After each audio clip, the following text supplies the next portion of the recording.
Assalamu alaikum students. Today's topic of discussion is cell membrane. Cell membrane का alternative name है plasma membrane. Cell membrane को plasma membrane भी कहा जाता है। अच्छा, सेल मेम्ब्रेन का सबसे पहले जो है वो आपने इंट्रोडक्शन डिस्क्राइब करना है। Cell membrane is basically the outer most boundary of animal cells, but in cells of plants, bacteria, fungi and protista it is surrounded by non living cell wall. Animals के cells की ये सबसे बाहर वाली layer है, जबकि बाकी जो 4 टाइप के किंगडम हैं, बाकी जो 4 टाइप के ऑर्गेनिजम्स हैं जिसमें प्लांटी, प्रोटिस्टा, फंजाई और बैक्टीरिया है, उनमें भी सेल मेम्ब्रेन तो होती है, लेकिन उनकी सेल मेम्ब्रेन के आउटसाइड जो है वो एक cell wall, non living cell wall present होती है। यानी कि अगर हम बात करें एनिमल सेल्स की, तो एनिमल सेल्स जो हैं उनकी आउटर मोस्ट बाउंड्री जो है ये वाली, ये सेल मेम्ब्रेन है। सेल मेम्ब्रेन, ये एनिमल सेल्स की बात कर रहे हैं। जबकि अगर हम बात करें प्लांट सेल्स की बात करें, तो ये वाली जो बाउंड्री है ये तो सेल मेम्ब्रेन है, it is the cell membrane, but it is not the outer most boundary. इसमें सेल मेम्ब्रेन जो है एक और लेयर से सराउंडेड होती है, ठीक है। ये वाली, ये ब्लैक कलर, ये सेल वॉल, राइट। तो सेल मेम्ब्रेन का क्या स्टेटस है? सेल मेम्ब्रेन अगर बात करें एनिमल सेल की, तो एनिमल सेल में it is the outer most boundary, जबकि प्लांट सेल में अगर देखें तो प्लांट सेल में ये सेल वॉल, सेल मेम्ब्रेन जो है it is surrounded by an outer layer of cell wall, right. Next हम बात करते हैं कंपोजिशन की। Composition of cell membrane. Cell membrane basically इसमें 3 मेजर कंपोनेंट्स हैं, प्रोटीन है, लिपिड्स है। और लिपिड्स की वैसे नेचुरल बहुत सारी टाइप्स हैं, नेचर में बायोलॉजिकल लिपिड्स बहुत सारी टाइप की हैं, लेकिन जो लिपिड्स सेल मेम्ब्रेन में पाई जाती है, स्ट्रक्चरल लिपिड है, वो है phospholipids. Phospholipid is a structural lipid and it is found to occur to present in the cell membrane. आइए पहले हम देखते हैं कि ये जो फॉस्फोलिपिड है ये किस टाइप की लिपिड्स हैं। बेसिकली सेल मेम्ब्रेन की कंपोजिशन में 3 टाइप के मॉलिक्यूल्स प्रेजेंट हैं, प्रोटीन्स हैं, लिपिड्स हैं और कार्बोहाइड्रेट्स हैं। प्रोटीन्स जो है वो सबसे मेजर है, 60 to 80% प्रोटीन्स हैं, लिपिड्स 20 to 40% हैं, जबकि कार्बोहाइड्रेट्स वो थोड़ी मिकदार में हैं और वो 2 से 3% है। लेकिन वो भी फ्री कार्बोहाइड्रेट्स नहीं होते, वो प्रेजेंट होते हैं in form of glycolipids and glycoproteins, conjugated molecules की फॉर्म में कार्बोहाइड्रेट सेल मेम्ब्रेन के अंदर प्रेजेंट है, ठीक है। तो अभी हम सबसे पहले बात करते हैं लिपिड्स की। जो इसका केमिकल कंपोनेंट है सेल मेम्ब्रेन का, that is lipid.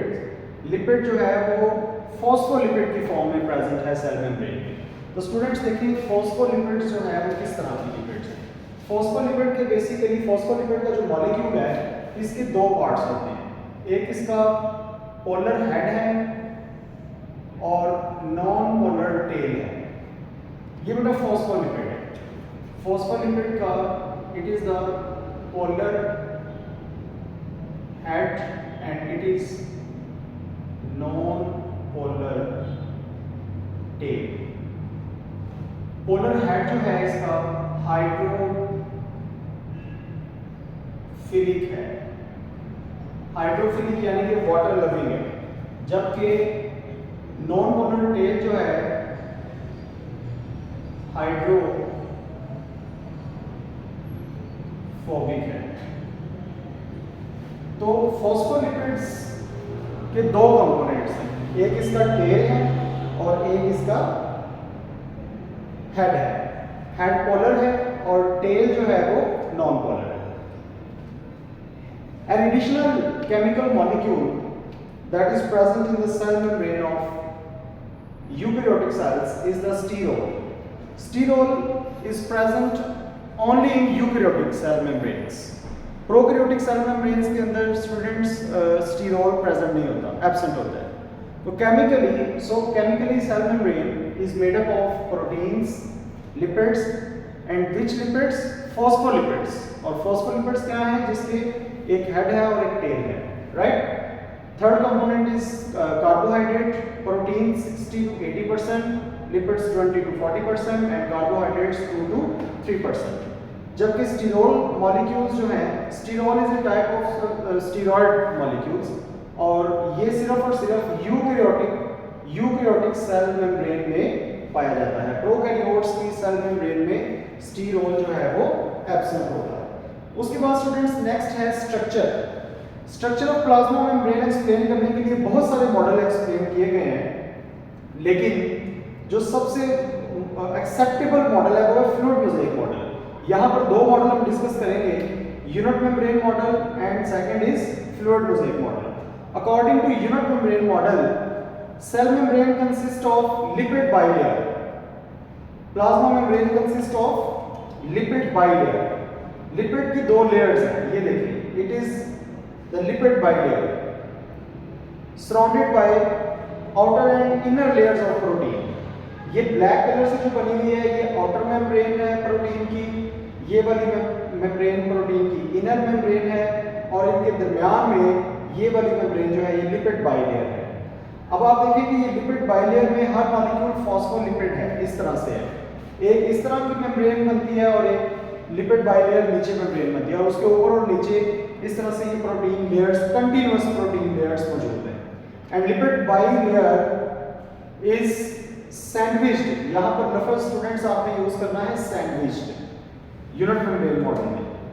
Plasma membrane consist of lipid bilayer sandwiched between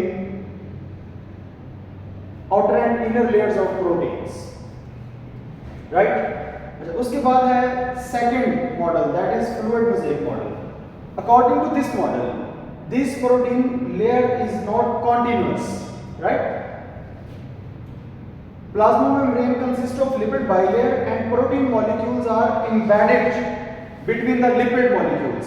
जैसे ये देखें, ये लिपिड बाइलेयर है रेड कलर से, इसके अंदर ब्लैक कलर से ये जो प्रोटीन के मॉलिक्यूल्स हैं ये एम्बेडेड हैं। ये लिपिड के ऊपर और नीचे कॉन्टिन्यूअस फॉर्म में प्रोटीन प्रेजेंट नहीं है। फ्लूइड मोज़ेक मॉडल बता रहा है कि protein layers are not continuous, protein के जो मॉलिक्यूल्स हैं वो लिपिड बाइलेयर के अंदर एम्बेडेड हैं कहीं कहीं पे, जैसे ये आपको नजर आ रहे हैं, ठीक है। और कार्बोहाइड्रेट्स और ग्लाइकोलिपिड्स और ग्लाइकोप्रोटीन की प्रेजेंस में ये आपको नजर आ रहा है पेरिफेरल साइड्स पे, peripheral, right. Let us compare the unit membrane model and the fluid mosaic model with the help of a diagram. According to unit membrane model, protein layers are continuous. These are two protein layers, and lipid bilayer is present, is sandwiched in between these two layers. These are phospholipid molecules in the form of layer. It is the second layer of phospholipid molecule.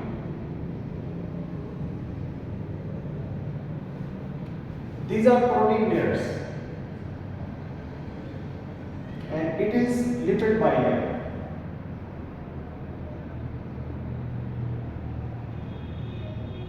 Students, this model of plasma membrane structure is according to unit membrane model, but according to fluid mosaic model, these protein layers are not continuous.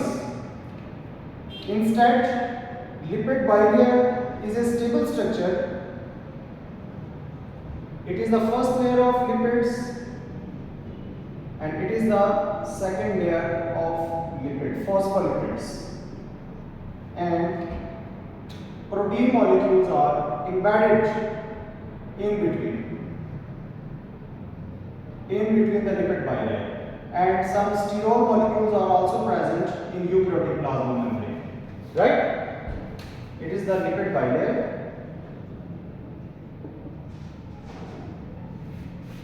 These are the protein molecules, and carbohydrates are present at peripheral side as glycoproteins or glycolipids. This model is fluid mosaic model. Fluid mosaic model. And it is the unit membrane model, right. इनकी plasma membrane को दो models के जरिए इसके structure को explain किया जा सकता है। अब एक यूनिट मेम्ब्रेन मॉडल और दूसरा fluid mosaic model. Unit membrane model जो है ये ज़्यादा एक्सेप्टेबल नहीं है। Most acceptable model for the structure of plasma membrane is the fluid mosaic model. अब नेक्स्ट देखें जो असल बात है, that is plasma membrane physiology. Plasma membrane physiology किस तरह से चल रही है, प्लाज्मा मेम्ब्रेन की फंक्शनिंग किस तरह से चल रही है, ट्रांसफर ऑफ मटेरियल्स किस तरह से हो रहा है। पहले आप ये देखें कि प्लाज्मा मेम्ब्रेन के तीन कंपोनेंट्स हैं, प्रोटीन्स हैं, लिपिड्स हैं, कार्बोहाइड्रेट्स हैं। हम इन तीनों कंपोनेंट्स की फिजियोलॉजी डिस्कस करेंगे। हम देखेंगे प्रोटीन प्लाज्मा मेम्ब्रेन में क्या रोल प्ले कर रही है, फिर हम देखेंगे कि लिपिड्स प्लाज्मा मेम्ब्रेन में क्या रोल प्ले कर रही है, फिर हम ऑब्जर्व करेंगे कि कार्बोहाइड्रेट्स प्लाज्मा मेम्ब्रेन में क्या रोल प्ले कर रहे हैं। तो let us discuss one by one. सबसे पहले हम बात करते हैं प्रोटीन्स की, प्लाज्मा मेम्ब्रेन प्रोटीन्स की। प्लाज्मा मेम्ब्रेन प्रोटीन्स जो हैं, plasma membrane protein, those proteins that are present in the plasma membrane like these proteins. इन प्रोटीन्स का इधर क्या काम है, plasma membrane proteins plasma membrane में क्या काम कर रही हैं। Plasma membrane proteins students as a channels भी काम कर रही हैं, कैरियर्स का काम भी कर रहे हैं, एंजाइम्स का काम भी कर रहे हैं, receptor as a receptor molecules भी काम कर रहे हैं, और प्रोटीन्स जो हैं वो एंटीजन के तौर पे भी प्लाज्मा मेम्ब्रेन का हिस्सा है। अब हम सबसे पहले बात करते हैं कि प्लाज्मा मेम्ब्रेन चैनल्स क्या होते हैं। देखिए स्टूडेंट्स, ये है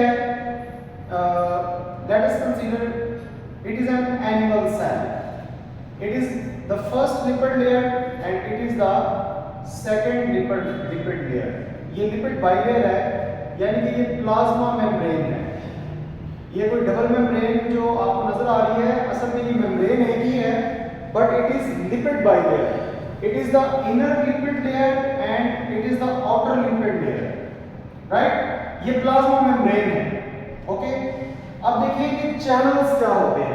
students, channels are the passage ways, pipes, empty spaces हैं, प्रोटीन मॉलिक्यूल्स हैं लाइक दिस वन। ये फर्स्ट कर रहे हैं, ये फर्स्ट करें एक चैनल है, ये ऊपर से भी ओपन होगा, नीचे से भी ओपन होगा, दोनों साइडों से ओपन है, दोनों साइडों से ओपन प्रोटीन का मॉलिक्यूल है, पाइप लाइक स्ट्रक्चर है, and it is fixed in this plasma membrane as a channel. ये as a channel plasma membrane के अंदर फिक्स है, और ये क्या करेगा, कोई भी लिपिड अनसोल्युबल मॉलिक्यूल, चार्ज्ड मॉलिक्यूल या पोलर मॉलिक्यूल जो है वो इसके अंदर से, चैनल के अंदर से पास कर सकता है, क्योंकि वो लिपिड अनसोल्युबल मॉलिक्यूल्स, जो लिपिड सोल्युबल मॉलिक्यूल्स हैं वो तो प्लाज्मा मेम्ब्रेन के अंदर से क्रॉस कर जाएंगे लिपिड के अंदर से, लेकिन जो लिपिड अनसोल्युबल हैं जैसे पोलर सब्सटेंसेस हैं, तो पोलर सब्सटेंसेस को इन चैनल्स की जरूरत है, इन चैनल्स के थ्रू पास करेंगे। तो these are the channels in plasma membrane protein. ये स्टूडेंट्स एक चैनल है, ये चैनल है, ये चैनल क्या कर रहा है, ये चैनल मटेरियल्स को सेल मेम्ब्रेन के अंदर, सेल के अंदर और सेल से बाहर ट्रांसपोर्ट करने के लिए यूज होता है। और कौन से मटेरियल्स को स्टूडेंट्स, कौन से मटेरियल्स को ये सेल के अंदर या सेल के बाहर जो है वो लेके आएगा, उन मटेरियल्स को दैट आर लिपिड अनसोल्युबल, जो लिपिड में सॉल्व डिसॉल्व नहीं हो सकते, लिपिड अनसोल्युबल जो मटेरियल्स हैं वो इन चैनल्स के अक्रॉस मूव करेंगे विद इन और आउट ऑफ द सेल। अब ये चैनल्स देखिए स्टूडेंट्स, चार टाइप्स के हैं, चार टाइप के चैनल्स हैं। पहले पंप चैनल्स, एक ऐसे चैनल्स होंगे जिनके साथ एटीपी सिंथेटेज एंजाइम एसोसिएटेड होंगे। पंप चैनल्स क्या करेंगे, पंप चैनल्स एक्टिव ट्रांसपोर्ट करते हैं, यानी कि मटेरियल्स को लोअर कंसंट्रेशन से हायर कंसंट्रेशन की तरफ मूव करवाते हैं with the expenditure of energy in the form of ATPs. That is the reason these channels are called pump channels. पहले तो ये देखेंगे चैनल्स क्या हैं। Channels are the passage ways for the materials embedded in the cell membrane. Okay, अब देखिए कि first type के जो चैनल हैं, चार टाइप के चैनल्स होते हैं प्लाज्मा मेम्ब्रेन में। फर्स्ट टाइप के चैनल्स ऐसे हैं जो एक्टिव ट्रांसपोर्ट करवा रहे हैं और वो पंप चैनल्स हैं। They move the substances the molecules from the area of lower concentration to the area of higher concentration, यानी कि against the concentration gradient materials को मूव करते हैं with the expenditure of energy in the form of ATPs, right. These are the pump channels. Second type के जो channels हैं वो voltage gated channels. Voltage gated channels का मतलब है कि वो तब ही ओपन होते हैं, कुछ चैनल्स ऐसे हैं जो एक स्पेसिफिक वोल्टेज के आने से ओपन होंगे। जब तक एक स्पेसिफिक वोल्टेज रीच नहीं करेगा तब तक वो चैनल ओपन नहीं होगा। जैसे नर्व इंपल्स की फॉर्म में सोडियम चैनल्स जो होते हैं वो वोल्टेज गेटेड चैनल हैं। वोल्टेज गेटेड चैनल्स एक प्रॉपर वोल्टेज की वैल्यू प्लाज्मा मेम्ब्रेन के अक्रॉस एग्जिस्ट करेगी तो वो चैनल्स ओपन होंगे, नहीं तो वो चैनल्स क्लोज रहेंगे। तो ऐसे चैनल्स को स्टूडेंट्स हम कह देते हैं voltage gated channels. Third type के जो चैनल्स हैं non voltage gated channels. Non voltage gated channels का मतलब है कि इनको किसी वोल्टेज की जरूरत नहीं है, ये 24 आवर ओपन रहते हैं। इसी वजह से इनको लीकेज चैनल्स भी कहते हैं। इससे डिफ्यूजन, सिंपल डिफ्यूजन से मटेरियल्स लीक होते रहते हैं। Non voltage gated channels, these are the simplest channels in the plasma membrane. इनको किसी मॉलिक्यूल की जरूरत है इनको ऑपरेट होने के लिए, ना इनको किसी वोल्टेज की जरूरत है, राइट। तो नॉन वोल्टेज गेटेड चैनल्स इनको आप कहते हैं, इनका दूसरा नाम है लीकी चैनल्स। इनको लीकी चैनल्स भी कहते हैं क्योंकि ये 24 आवर ओपन रहते हैं, लीकेज करते हैं सब्सटेंसेस की। उसके बाद है ligand gated channels. Ligand gated channels students ऐसे चैनल्स होते हैं जो नॉर्मली तो क्लोज रहते हैं लाइक दिस, ये लाइगेंड गेटेड चैनल है। ये स्टूडेंट्स लाइगेंड गेटेड चैनल है, नॉर्मली ये क्लोज रहते हैं, ये क्लोज है। तो ये ओपन कब होगा, इसके पास एक रिसेप्टर साइट होती है। जैसे ही रिसेप्टर साइट के ऊपर कोई मॉलिक्यूल आके अटैच होता है, इस मॉलिक्यूल को लाइगेंड कहते हैं। It is the ligand molecule. जैसे ही स्टूडेंट्स कोई लाइगेंड मॉलिक्यूल इस चैनल के साथ रिसेप्टर साइट पे आके अटैच होगा तो ये चैनल फौरन ओपन हो जाएगा, ठीक है। ऐसे चैनल्स को आप कहते हैं ligand operated channel. Ligand operated channel यानी कि या लाइगेंड गेटेड चैनल मींस के लाइगेंड आएगा और इस चैनल को ओपन करेगा मटेरियल के पैसेज के लिए। अब वो लाइगेंड क्या है? लाइगेंड कोई भी हार्मोन हो सकता है, कोई भी मॉलिक्यूल हो सकता है, और उस लाइगेंड की यहाँ पर एक रिसेप्टर साइट होगी इस चैनल के ऊपर। ये लाइगेंड आके अटैच होगा, ये चैनल ओपन हो जाएगा और मटेरियल्स मूव करेंगे, right. Now there are total 4 types of channels in plasma membrane, और ये चैनल्स बेसिकली प्रोटीन्स हैं। These channels are made up of proteins. उसके बाद है कैरियर्स। स्टूडेंट्स कैरियर्स और चैनल्स में डिफरेंस ये है, कैरियर भी प्रोटीन है, चैनल्स भी प्रोटीन है। अब कैरियर्स और चैनल्स में स्टूडेंट्स डिफरेंस ये है कि channels are fixed in their position, जबकि कैरियर्स क्या करते हैं, they can move across the plasma membrane और वो मटेरियल को बाहर से उठा के अंदर की तरफ लेके आते हैं। अब चैनल्स कौन कौन सी मूवमेंट करवा रहे थे? चैनल्स मूवमेंट करवा रहे थे, एक्टिव ट्रांसपोर्ट करवा रहे थे, सिंपल डिफ्यूजन भी करवा रहे थे। चैनल्स 2 टाइप की मूवमेंट करवा सकते हैं मटेरियल्स की। एक्टिव ट्रांसपोर्ट करवा सकते हैं, पंप चैनल के जरिए होगी। डिफ्यूजन करवा सकते हैं, लीकी चैनल के जरिए होगी। डिफ्यूजन जो है वो वोल्टेज ऑपरेटेड चैनल से भी होगी। डिफ्यूजन, सिंपल डिफ्यूजन जो है वो लाइगेंड ऑपरेटेड चैनल से भी होगी, राइट। लेकिन जो फैसिलिटेटेड डिफ्यूजन है वो कैरियर से होगी, कैरियर प्रोटीन से। इसके अलावा स्टूडेंट्स प्लाज्मा मेम्ब्रेन के अंदर कुछ एंजाइम्स भी होते हैं, जैसे एडिनाइलेट साइक्लेज एंजाइम है जो एटीपी को साइक्लिक एएमपी में कन्वर्ट करता है। अब ये साइक्लिक एएमपी सेल के अंदर सेकंड मैसेंजर का काम करेगा। सेकंड मैसेंजर है साइक्लिक एएमपी। अब ये सेकंड मैसेंजर वगैरह जो है, ये चीज़ें हम जो है वो हार्मोन्स वाले चैप्टर में अलग से डिस्कस करेंगे। फिलहाल यहाँ पर आप जो है वो इसको सिर्फ प्लाज्मा मेम्ब्रेन की प्रोटीन्स का रोल के तौर पे इसको सिर्फ ये समझ लें कि प्लाज्मा मेम्ब्रेन की जो प्रोटीन्स हैं वो एज ए एंजाइम भी काम करती हैं। and one of the examples of plasmamembrane protein working as enzyme is adenine cyclase, which converts ATP into cyclic AMP, and cyclic AMP is the second messenger in the cell. Okay. उसके बाद है receptor molecules. Students, proteins also act as receptor molecules on the surface of cell for the reception of different signaling molecules like hormones or neurotransmitters. उसके बाद antigens. Antigens भी plasma membrane के ऊपर protein ही होती हैं, like antigen A and antigen B in ABO blood group system. These are plasma membrane proteins as well. उसके बाद है plasma membrane lipids. What is the role of plasma membrane lipids in plasma membrane physiology? Lipids basically maintain करती हैं students, lipids maintain करती हैं plasma membrane की fluidity को. Fluid nature, fluidity of plasma membrane is maintained by lipids, membrane lipids. अब membrane lipid दो type की हो सकती हैं, या तो saturated fatty acid वाली lipids भी हो सकती है या unsaturated fatty acid वाली lipids भी हो सकती हैं. जो saturated fatty acid वाली lipid है वो fluidity को decrease करती है. Fluidity का मतलब होता है ability to flow. Ability to flow decrease करने का मतलब है प्लाज्मा मेम्ब्रेन में अगर सैचुरेटेड फैट्स आ रही हैं तो सैचुरेटेड फैट्स की प्रेजेंस की वजह से प्लाज्मा मेम्ब्रेन जो है वो सॉलिड स्ट्रक्चर बनने जाता है, जबकि अगर प्लाज्मा मेम्ब्रेन में अनसैचुरेटेड फैटी एसिड इंक्रीज होगा तो प्लाज्मा मेम्ब्रेन लिक्विड की तरफ जाएगा, इसका टेक्सचर लिक्विड की तरफ जाएगा.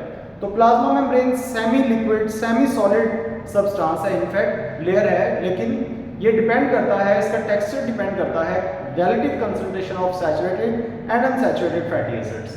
Increase the content of saturated fatty acids, decrease lesser will be the fluidity of the plasma membrane, and greater the content of unsaturated fatty acids, greater will be the fluid nature of the plasma membrane.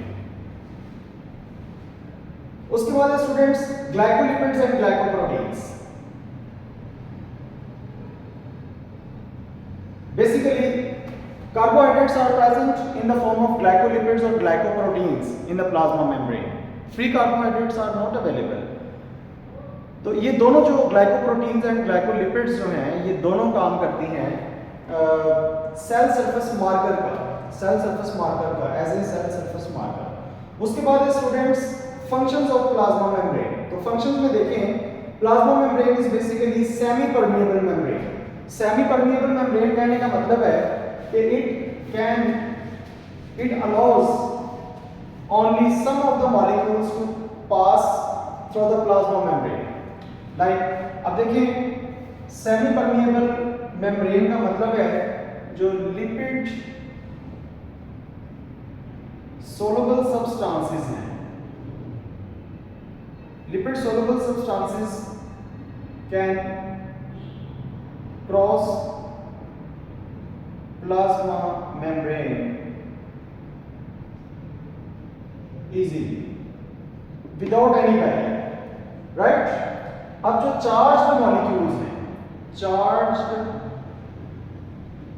Charged ions या फिर polar substances. Students, charged ions या polar substances जो है ये सिर्फ और सिर्फ channels या कैरियर्स के थ्रू प्लाज्मा मेम्ब्रेन के अक्रॉस मूव कर सकते हैं. ये बात हम अभी थोड़ी देर पहले डिस्कस कर चुके हैं इसी लेक्चर के अंदर कि जो चार्ज्ड आयंस हैं या प्लाज्मा जो पोलर सब्सटेंसेस हैं वो या तो चैनल प्रोटीन्स या कैरियर प्रोटीन्स के जरिए प्लाज्मा मेम्ब्रेन से क्रॉस होंगे. ओके, अब आप देखें कि प्लाज्मा मेम्ब्रेन का नेक्स्ट मेजर फंक्शन है transport of materials. Transport of material हो सकती है सिंपल डिफ्यूजन के जरिए. डिफ्यूजन किसका होगा? डिफ्यूजन उन सब्सटेंसेस का होगा जो लिपिड सोलुबल मॉलिक्यूल्स हैं और वो लिपिड बाइलेयर से क्रॉस करके जाएंगे. डिफ्यूजन और हो सकता है आयंस का भी हो सकता है. डिफ्यूजन आयंस भी प्लाज्मा मेम्ब्रेन से डिफ्यूज कर सकते हैं, लेकिन कैसे डिफ्यूज करेंगे? लीकेज चैनल से. अब लीकेज चैनल 24 आवर ओपन रहते हैं, तो किसी भी टाइम जो है वो आयंस डिफ्यूज करके अपनी हाई कंसंट्रेशन से लोअर कंसंट्रेशन की तरफ मूव कर सकते हैं। उसके बाद है facilitated diffusion. The next type of transport is the facilitated diffusion.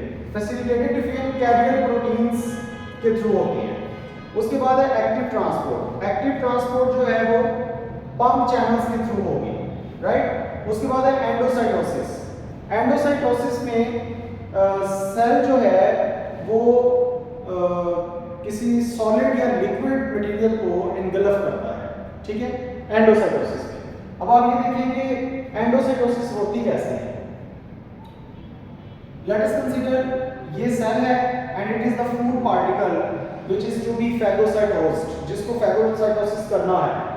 First of all there will be a physical contact between the food particle and the cell.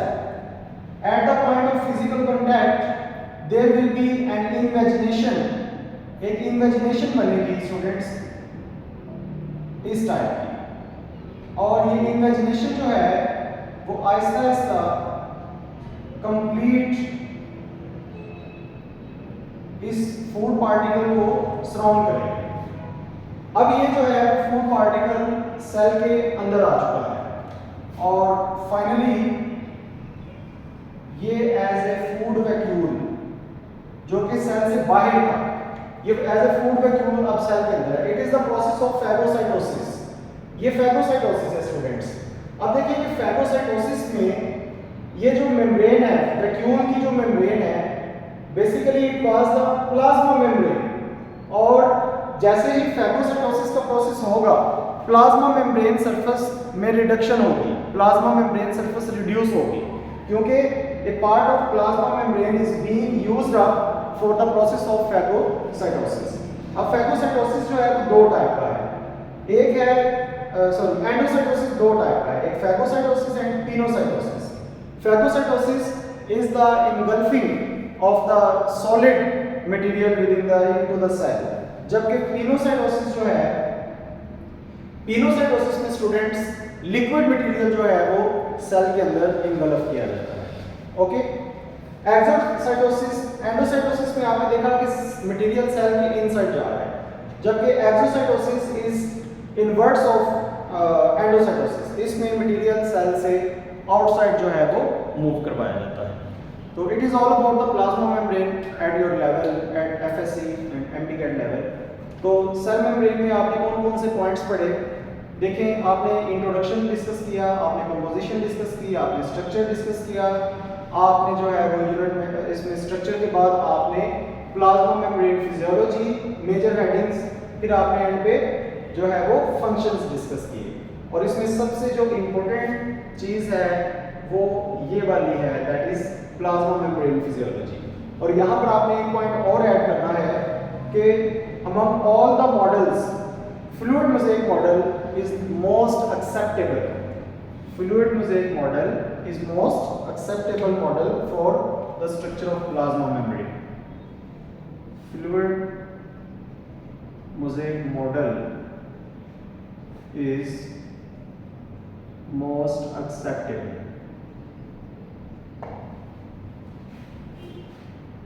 Okay students, good luck.